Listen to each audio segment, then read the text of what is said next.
বা অন্য কেউ যদি তোমাকে কাজে সাহায্য করতে চায় তাহলে না করবে না, সাহায্য নেবে। কারণ সাহায্য দরকার তো সবারই হয়, এতে কোনো খারাপ নয়।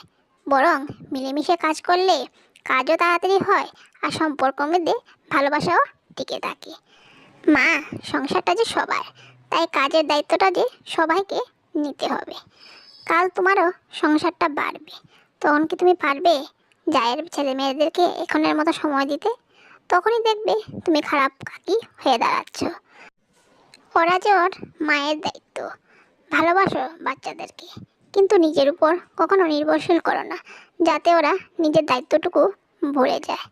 পরিবারটাকে আলগে রেখো, কিন্তু আতুর করে দেও না। প্রথমে আমি তোমার মতোই সংসারটাকে নিজের দায়িত্বে করে সবাইকে আতুর করে দিয়েছি। বয়স বাড়ার সঙ্গে সঙ্গে নিজের শরীরটাও সঙ্গটা ছেড়ে দিয়েছিল, তখন কাজগুলো আমার কাছে